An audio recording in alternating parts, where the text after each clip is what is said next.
Olá, eu sou Jéssica Guedes, eu sou advogada. Hoje eu vou apresentar o podcast Grandes Encontros da Advocacia, com direção do Dr. Bueno. Hoje eu vou falar sobre um assunto de grande relevância do direito de família e a minha convidada de hoje é a doutora Deliane Ribeiro. E nós vamos tratar sobre a fixação dos alimentos em relação aos profissionais autônomos. E vamos já começar a apresentá-la, que é a doutora Deliane. Tudo bem? Olá a todos, eu sou a doutora Deliane Ribeiro. Eu agradeço, né, essa oportunidade de estar aqui para a gente poder falar desse tema tão relevante e vamos começar. Que legal, eu estou muito feliz por você ter aceitado. Eu acho esse tema muito importante, até porque ele também, para mim, que eu sou especialista, eu acho bem complexo, né? Então, assim, mas primeiro eu quero conhecer a doutora Deliane, eu quero saber se ela já queria ser advogada, como que foi, assim, lá na sua adolescência, você já tinha essa vontade desde muito pequena ou não? Não, assim, na verdade, eu sempre fui mais do ramo social, né? Criada na igreja, sempre participei de várias ações sociais e eu queria fazer serviço social. Só que lá em casa era o direito à medicina. E acabou que eu fui para o direito e que me abriu grandes portas, né? Mas, assim, nunca teve aquele, nasci para ser advogada. Ah, entendi.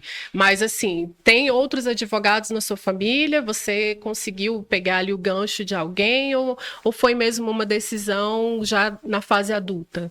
Então, pela estrutura lá de casa, foram dois servidores, eu fui criada por dois servidores públicos, né? Então, era no sentido, ou era para o serviço público, ou uma profissão de como medicina ou direito.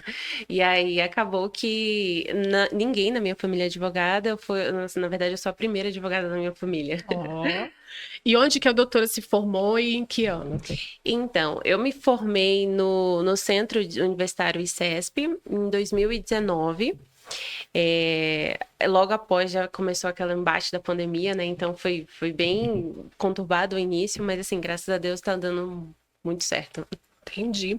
E hoje a doutora tem alguma especialização?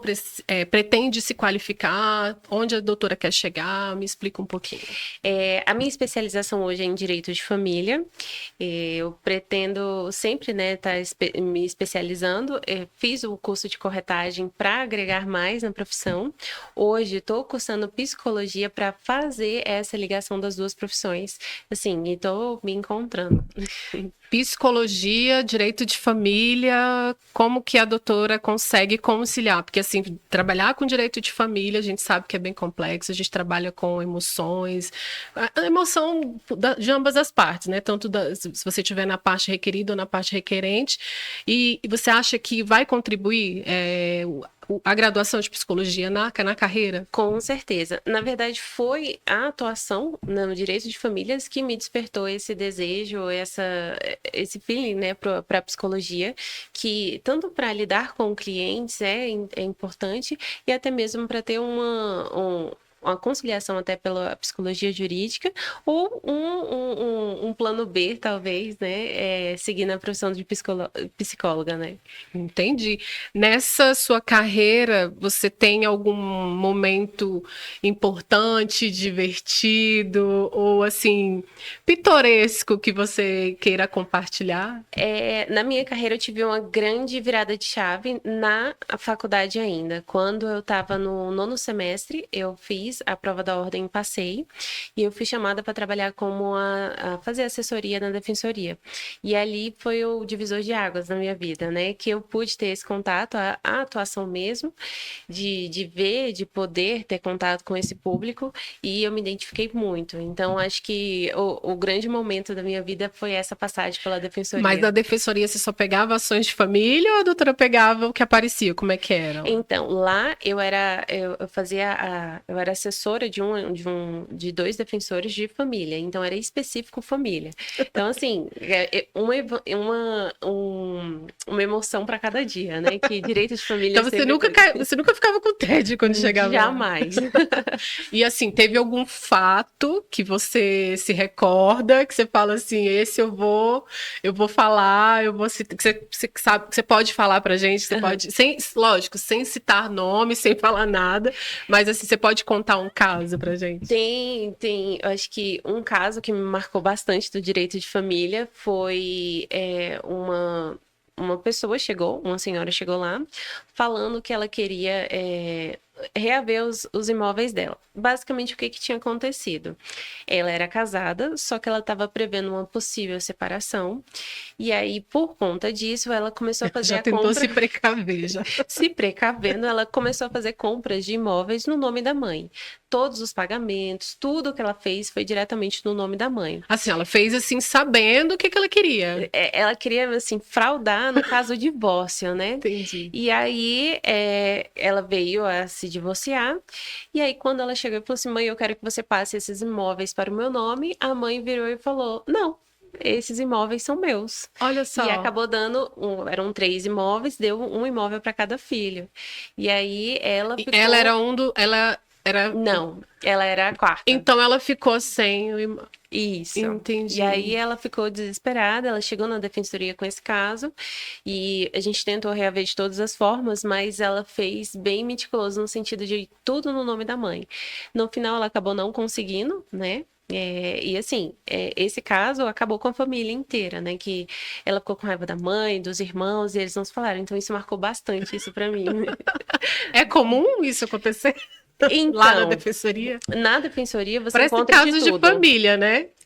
Literalmente casos de família. Você encontra de tudo, assim, desde filho passando... Briga por herança, filho tentando pegar herança de um pai que ainda não vivo. Morreu.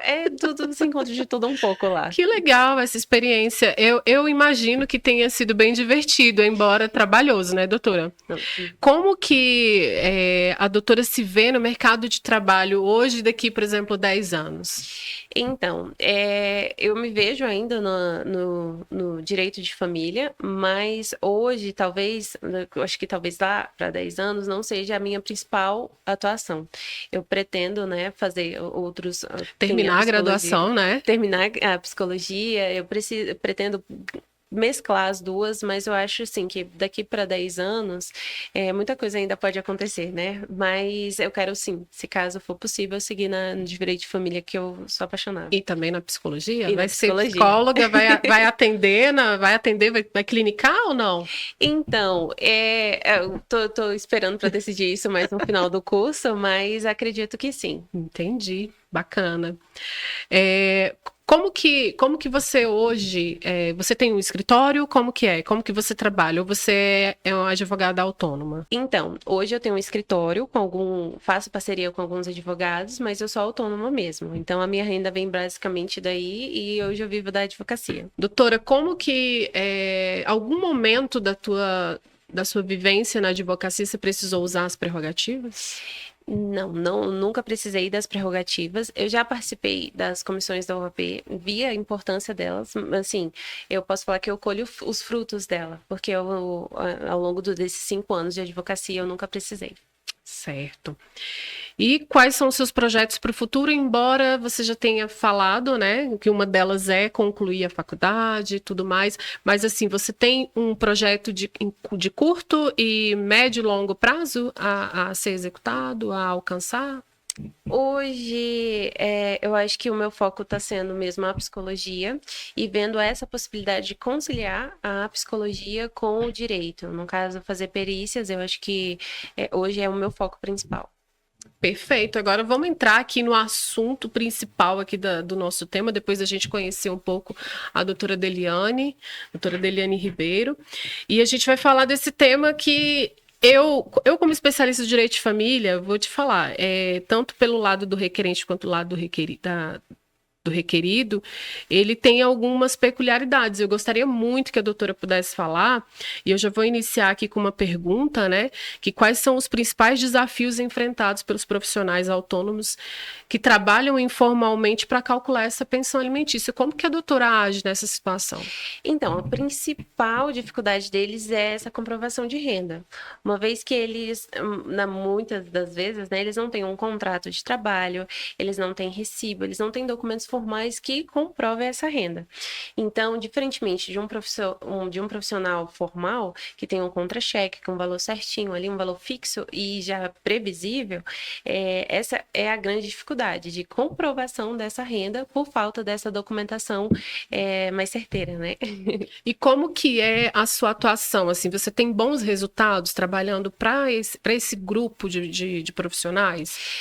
Então, é um pouco mais desafiador, porque se o cliente não trazer uma documentação satisfatória, porque assim, eu dependo tudo do cliente. Então, se ele não conseguir trazer contratos de trabalho, recibos, imposto de renda, tudo certinho, dificulta um pouco mais essa questão da fixação dos alimentos ser um pouco mais proporcional, né? Entendi. Mas assim, por exemplo, até a título mesmo de conhecimento aqui, de informação, por exemplo, se tem, por exemplo, alguém nessa situação hoje, né, que precisa ali fixar, ou até mesmo a pessoa que está buscando esse direito, por exemplo, mas embora ele seja o demandado, qual é a sua orientação para que ele passe a guardar esses documentos, a gerir esses documentos para se precaver de uma futura demanda judicial? Muitas vezes os trabalhadores não fazem sequer o imposto de renda. Então, o meu conselho é fazer o imposto de renda, e juntar contratos, recibos de pagamento e até mesmo relatório de contabilidade, se for possível. Juntando essa documentação, fica mais fácil para uma futura comprovação de renda para determinada ação de alimentos. Perfeito, doutora. Mas assim, com relação aos seus resultados, existe uma procura específica pela doutora? Porque a gente sabe hoje em dia que a indicação é o melhor merchan, é o melhor, né?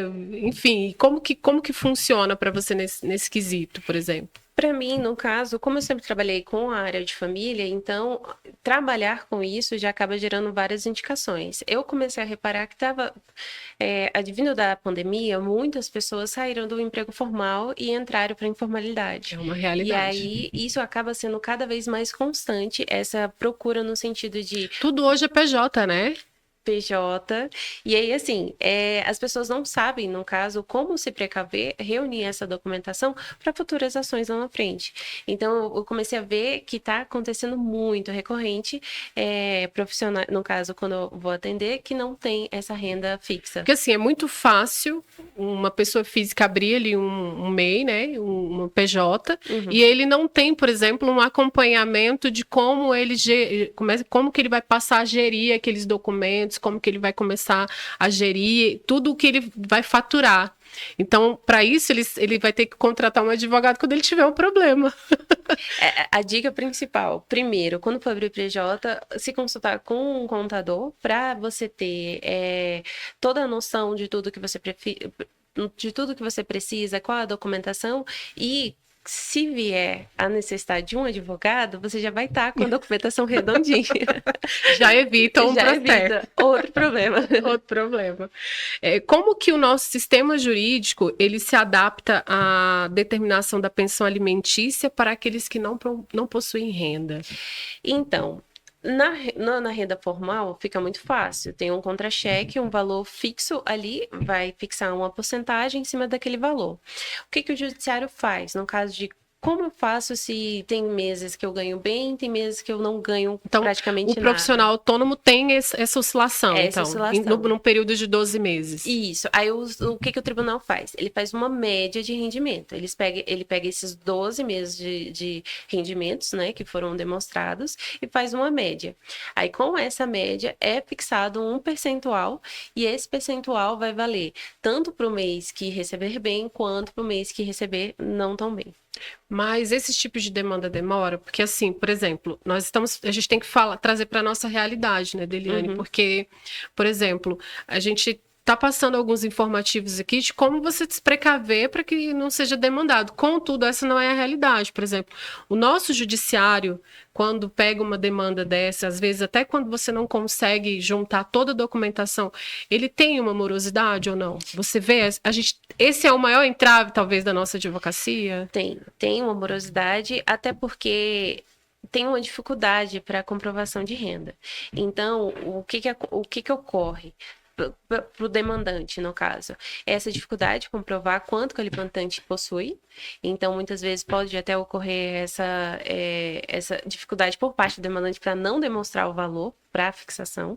E tem essa dificuldade para o demandante no sentido de demonstrar de fato o valor que ele recebe para fixar um valor que de fato ele consiga cumprir. Entendi. Entendeu?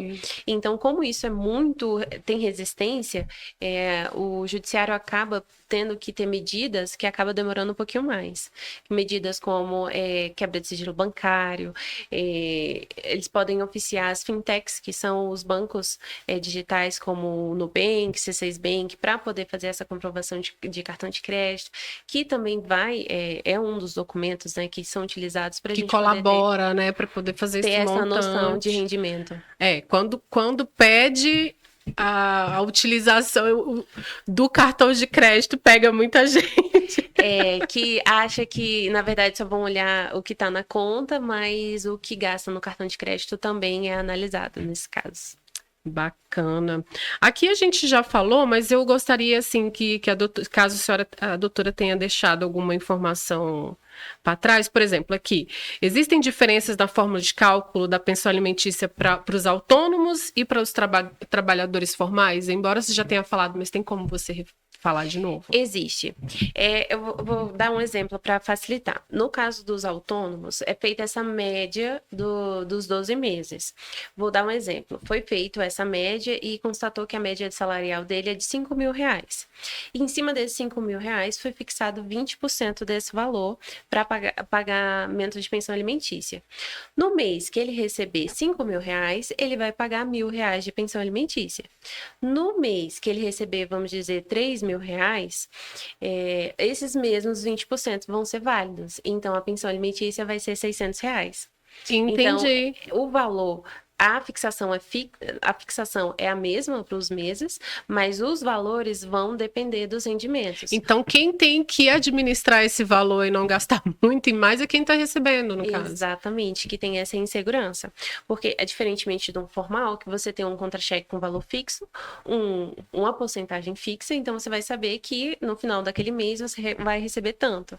Nos autônomos, não, porque vai depender dessa variação. O nosso judiciário, ele está preparado para trabalhar com essa variação de diferença mesmo de desconto em curto, médio e longo prazo, porque assim, a gente está falando de 12 meses, né? Mas isso, por exemplo, para uma criança saudável. E uma criança que tem alguma comorbidade precisa de mais. A doutora já vivenciou alguma situação parecida?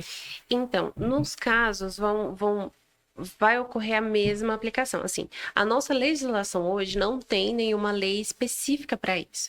Nós temos a lei dos alimentos, que teve essa alteração em relação ao pagamento e inadimplemento dos pagamentos com o CPC de 2015, mas nada foi falado no sentido desses profissionais, que é uma nova realidade. Então, a gente tem uma lacuna, mas você acha que isso se agravou ou ela ficou mais recorrente por conta da pandemia? Com certeza, porque antigamente era muito comum você ter procurava-se o trabalho formal.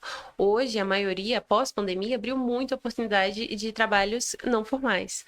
E hoje, autônomos ou profissionais liberais, eles têm essa possibilidade maior de até trabalhar em mais de um lugar. Então, com isso, facilitou muito para eles, porém, o judiciário não teve essa mesma atualização. Então, o que ele faz? A gente trabalha por analogia, nem analogia não funciona, né?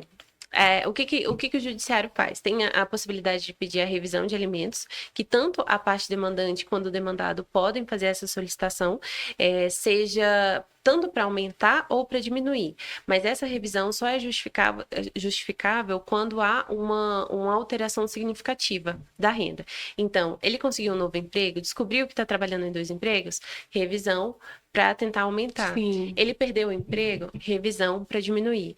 Então, assim, tem essa possibilidade da revisão de alimentos, e a própria variação dos 12 meses é uma tentativa de pegar tanto nos meses que tem um rendimento bom, quanto nos meses Para que a tem um criança rendimento... também não fique desassistida, né? Por exemplo, às vezes, não sei se é a realidade de todos, mas enfim, já vi casos em que o pai às vezes deixa de trabalhar formalmente, vai para a informalidade exatamente com a ideia de que não tem o dever de pagar a pensão alimentícia. Então, assim, também para evitar isso ou não? Ou não seria por aí? Então, tem essa possibilidade, porque tem algumas pessoas que pensam que, ele está desempregado, ele está exonerado de pagar a pensão alimentícia, o que não é verdade. Mesmo se a pessoa, no caso, está desempregada, ela tem a obrigação de prestar alimentos, que é um direito das crianças. Mas a gente tem que abrir um parênteses, né, doutora? A gente tem que ter ali, por exemplo, uma sentença judicial que obrigue esse pai a fazer esse pagamento. Então, assim, se a criança viveu 15 anos da vida dela e o genitor, ou quem tem, por exemplo, seja o representante legal da criança, nunca ingressou com uma ação, não tem direito a pedir os retroativos. A gente está falando aqui de uma sentença judicial, né, e aí já deu o direito a essa criança. Então, é a partir daí. Isso. No caso, você tem que recorrer à justiça para poder cobrar esse direito. Porque no momento em que você não cobra, não tem essa obrigação legal para o alimentante, né, fazer esses pagamentos. Então, por exemplo, aquele pai que pagava, não vou falar boa fé, porque a gente meio que objetifica a criança, né, quem está recebendo o alimento, mas aquele pai, né, que é o pai, não o genitor, aquele pai que paga mesmo sem uma sentença judicial, e aí a mãe ingressa com uma ação porque acha que aquele valor não é o suficiente, por várias razões, a gente não está aqui criticando isso jamais, mas assim, aí vamos supor que essa mãe queira entrar e falar assim, agora eu pagava R$200, agora eu estou recebendo 500, quero entrar com a ação porque todo esse tempo ele pagava a menos. Não cabe. Não cabe, não é possível. Até mesmo que se o pai pagava sem essa obrigação legal e ele deixa de pagar, a mãe, no caso o representante legal, precisa recorrer à justiça para ele ser obrigado por uma sentença para poder fazer esse pagamento, e a partir desse momento ele vai ter essa obrigação legal de fazer esses pagamentos e pode ser cobrado por isso. Se não, ele pode pagar ou não e não vai ter essa obrigação legal. Tem uma outra situação aqui que eu vou trazer para a doutora, eu não sei se você já vivenciou. Às vezes o pai não foi definido, né, judicialmente, aí ele pagava um valor a maior, aí quando judicializou, começou a pagar a menor. Como que a doutora lida nessa situação quando você consegue comprovar, não é comprovar, mas você consegue verificar a capacidade financeira daquele pai que conseguia pagar mais e agora está pagando menos? Já teve uma situação assim com a doutora? Já teve, assim, porque quando chegam clientes até mim, a primeira coisa que eu pergunto é se tem um bom diálogo com o genitor. Porque quando se tem um bom diálogo, é muito mais fácil para a gente poder fazer acordos. Porque talvez não coloque o valor inteiro na pensão alimentícia, mas pode pagar in natura, no sentido de pagar um plano de saúde, um esporte, uma linha de natação. Então, assim, quando você tem um bom diálogo, então fica mais fácil na questão de negociação. E é o que ocorre. Normalmente, não tem nenhum processo, então tudo é pago, tudo certinho. Aí, a partir do momento... tudo é tranquilo. A partir do momento que entra com uma ação, já se torna uma questão de revanchismo. E aí, fala, também não vou pagar mais nada, vou deixar tudo que eu pago agora tá na pensão. E aí, isso tem essa dificuldade. E quando tem essa dificuldade, cabe, tanto, no caso, a parte demandante, juntar documentos para comprovar qual o rendimento dele, para poder, de fato, fazer essa alteração no valor e da também, pensão. no caso aqui, os gastos da criança, as necessidades da criança também, né? Isso, porque assim, a pensão hoje, ela é fixada no binômio possibilidade e necessidade, que vai analisar a possibilidade do genitor, que vai fazer o pagamento da pensão alimentícia, e a necessidade da criança. Então, assim, normalmente normalmente, como que funciona uma pensão alimentícia? Eu faço uma tabelinha dos valores, mais ou menos, que gasta a criança, lembrando que a obrigação é dos dois genitores, não é só do que está pagando a pensão alimentícia. E aquela situação de quem ganha mais, paga mais, doutora? Então, o que que acontece? Vai ser analisado, na pensão alimentícia tem o binômio possibilidade e necessidade. A possibilidade do alimentante de fazer esse pagamento da pensão e a necessidade do alimentado. Então, normalmente, a gente se faz uma tabelinha dos valores que se entende, né, que a criança gasta. Lembrando que tem essa possibilidade, lembrando que a obrigação é de ambos os genitores, não é só do genitor que está pagando. Contudo, é analisado também o padrão de vida do alimentante, porque não é porque ele não mora com a criança que a criança vai ter que viver um padrão menor que se estivesse vivendo com ele. Então, isso também vai ser analisado para a fixação dos alimentos. As redes sociais atrapalham, doutora, quando você está defendendo? Demais. Para ambos os lados. Assim, se eu estou pleiteando os alimentos, a primeira coisa que eu falo, redes sociais, observa tudo nas redes sociais, que isso é levado em consideração.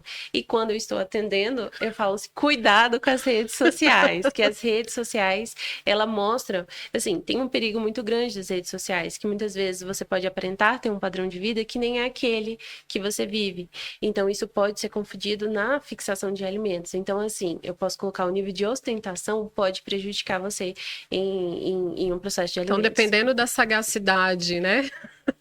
De quem está analisando ali as redes sociais, ela utiliza aquela prova como um fator determinante para o processo. Eu já tive um processo, assim, na defensoria também, que era um pai que ele devia alimentos, só que ele fazia medicina na Argentina, ele não tinha nenhum documento, assim, não tinha renda nenhuma. E aí ela começou a acompanhar as redes sociais e ela colocava assim, eu acho que ela contratou um detetive para fazer aquilo, que várias fotos, tipo, de quando ele saía em lojas caras e o período que ele estava devendo, os valores que ela fez um relatório pra gente. Com certeza tinha um detetive. E aí eu sentei com ele e falei assim, então, querido, vamos dar uma analisada nisso aqui, porque a gente precisa que alguma coisa não tá certa nesse processo. E, de fato, ele tinha uma renda que não tinha nem mostrado para a defensoria. Destoava muito do que... Demais. O padrão de vida muito alto. E, assim...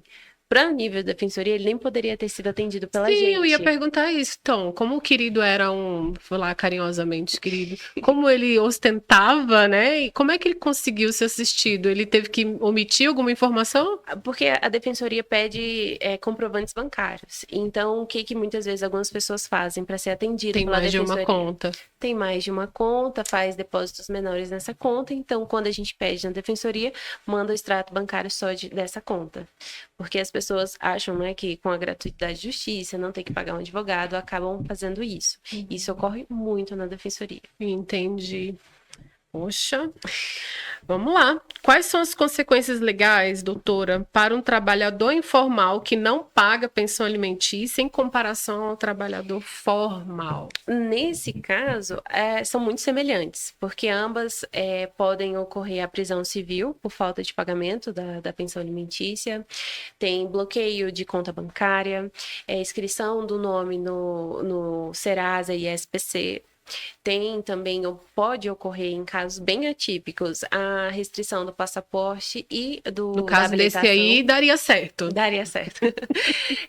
E da habilitação, que são medidas, né, de fazer com que sejam restrições para ele poder fazer esse pagamento. Para ele, na verdade, lembrar que ele está devendo, porque, na verdade, eu acho assim, ele sabe que deve, mas ele precisa ser lembrado, né? Isso. Não, e eu posso falar que talvez a diferença seja que quando o trabalhador é formal e tem esses valores pagando, vamos dizer que ele começou a pagar menor ou ficou um período que o órgão empregador dele não fez essa mudança e teve essa mudança de valor, a gente pode solicitar a penhora do salário dele. Sim. Que aí é penhorado diretamente na fonte.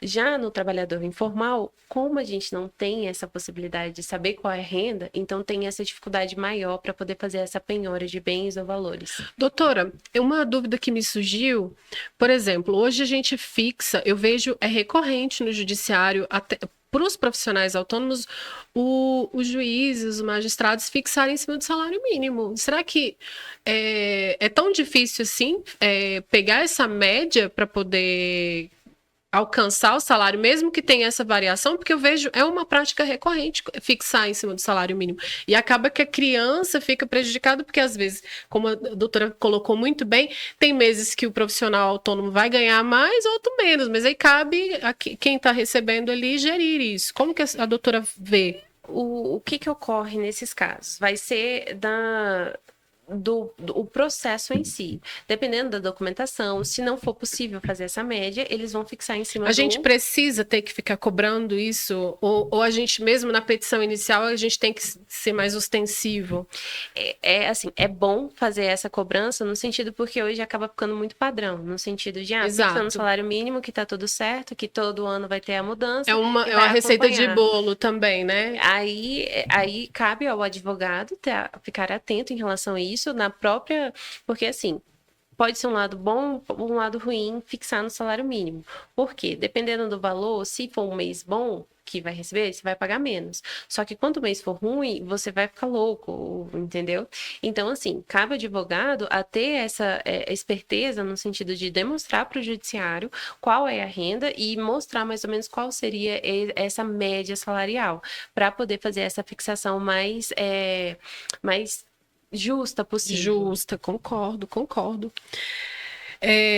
Como que os tribunais garantem a equidade na fixação da pensão alimentícia para os trabalhadores? Mais uma vez, porque assim, eu falo isso porque existe muita dúvida e a gente cai de novo nessa fixação padrão que é em cima do salário mínimo, doutora. Essa equidade que eles tentam é esses meios, os que eu já comentei no sentido de quebra de sigilo bancário, fazer essa pesquisa minuciosa em relação aos rendimentos dele. Então, tudo que seja comprovado de renda, então, extrato bancários, comprovantes de pagamento, contratos, tudo que tiver, eles vão tentar fazer essa busca para poder chegar ao número mais exato possível. A verdade é, se a pessoa tem CPF, ela deixa rastro. Com certeza. E hoje, com o Pix, com tudo... Com o Pix. Esse cruzamento de dados está muito alto hoje. Então, assim, é mais difícil você burlar esse sistema. Assim, claro que algumas pessoas ainda conseguem, mas como a gente ainda não tem lei específica, o judiciário tenta de toda forma possível nesse sentido de pegar o mais real possível dos sentimentos do caso do alimentante. No caso do Pix, uma pessoa que faz transações Pix, transferência Pix com muita frequência, a doutora já pegou algum caso assim, que pegou o extrato e você bateu o olho e falou assim, olha o tanto de Pix somando dá 2.000, 3.000 reais. Já, e acontece muito, e o judiciário também vê isso, e eles levam em consideração esses valores de transferência, mesmo que a parte fala, não, mas usar a minha conta, independente, é o seu CPF, é o registro, é contado como os seus rendimentos. É um documento válido, querendo ou não, né? É extrato bancário. Doutora, uma pergunta que me surgiu aqui, eu preciso fazer essa pergunta. Quando o profissional autônomo trabalha em mais de um lugar, eu acho que a doutora já deve ter vivenciado um caso, por exemplo, o profissional autônomo tem essa liberdade de trabalhar em vários lugares. Como é que fica a fixação? Pega a fixação de todos esses lugares que ele trabalha? Então, aí vai naquilo que eu falei de ambos os lados. Para quem está solicitando a pensão alimentícia, é necessário ter esse conhecimento. Se não tiver, é porque assim, a justiça vai atuar conforme você dá os instrumentos para ele. Então, se você fala que, lógico que o judiciário vai tentar oficiar a justiça do trabalho,